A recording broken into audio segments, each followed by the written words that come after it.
দাঁড়ান দাঁড়ান ভাই, ভিডিওটা কেউ টেলা দিলেন না, ঠিক আছে? পরে কেউ টেলা মাইরেন না। বিষয়টা হচ্ছে প্রবাসী ভাইদের নিয়ে। আমি একজন প্রবাসী, তো কিছুটা দেখলাম, আমি অনেকেই দেখলাম, অভিজ্ঞতা থেকে অনেকেই আবার জানেন।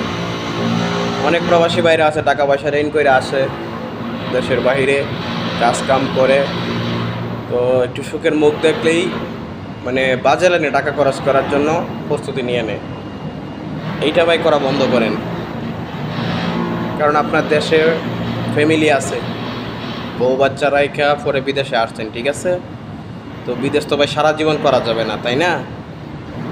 তো যতটুকু টাকা মানে সেভ করে রাখা যায়, আজে বাজে লাইনে টাকাগুলো খরচ না করাটাই ভালো। আপনি খাবারের টাকা এইগুলা কইরে আপনি ভিতরে যা দিবেন তাই থাকবে, আর যেটা আপনি আজে বাজে খরচ করবেন চলে যাবে, কিন্তু আপনি পাবেন না, পরে আপনাকে পস্তাতে হবে, ঠিক আছে? তো আমরা যারা প্রবাসী বাইরে আছি, আশা করি সবাই টাকাগুলো মানে একটু সেভ করে দেশে যাবে পাঠাতে পারি। আর একটা সেভিং রাখবেন, ঠিক আছে? আপনার ব্যক্তিগত একটা অ্যাকাউন্ট রাখবেন, দেশে দিবেন, ফ্যামিলি আছে ফ্যামিলিরে খরচ দেবেন, ঠিক আছে? খরচ দেওয়ার পরেও কিছু টাকা আপনার অ্যাকাউন্টে জমাবেন। অ্যাকাউন্টে জমালে এটা কি হতে যাচ্ছে, ধরুন আপনি 50,000 টাকা বেতন পাইতেছেন বা 60,000 টাকা বেতন পাইতেছেন, হ্যাঁ, তখন আপনি 40,000 টাকা দিলেন, 20,000 টাকা রাখলেন, হ্যাঁ, বা 10,000 টাকা রাখলেন খাবারের জন্য, খরচ যে দেশে আছেন টাকা খরচ করে যে টাকাটা থাকে বাদ বাকিটা দেশে পাঠিয়ে দিলেন। ভাই সেভিংটা খুব জরুরি ভাই, অনেকগুলো আমি দেখতেছি ভাই। তো অনেকেই দেখলাম, দেখার পরে ভাবলাম যে একটা ভিডিও বানাই। অনেকেই জানে, অনলাইনের যুগ এখন সবাই জানে।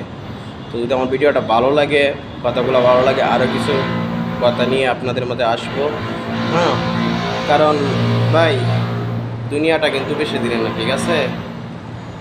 তো ভাই প্রবাসে আপনার জীবন যৌবন সব শেষ করে দিতেছে, হ্যাঁ। তো আমরা চিন্তা ভাবনা করি যে এভাবে আপনার ওই টাকাগুলো ইনকাম করা যায়, দেশে কিছু করতে পারি, বাড়ি বা গাড়ি, হ্যাঁ, বা আপনার জমি রাখতে পারি, একটা কিছু যেভাবে করা যায়। সারা জীবন তো ভাই বিদেশ থাকা যাবে না, তাই না? তো এই অবস্থায় যতটুকু পারি আমরা সেইভে চলবো। আরেকটা ভিডিও পরবর্তীতে আপনাদের জন্য নিয়ে আসবো, হ্যাঁ। আপনারা যদি আমাকে সাপোর্ট করেন, পাশে থাকেন, ওকে।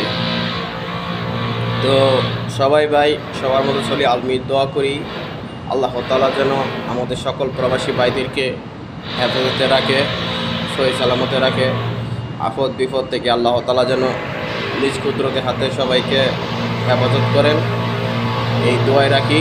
আর আমার জন্য সবাই দোয়া করবেন, আমিও মালয়েশিয়ান প্রবাসী। তো সবাই ভালো থাকবেন, সুস্থ থাকবেন। আসসালামু আলাইকুম।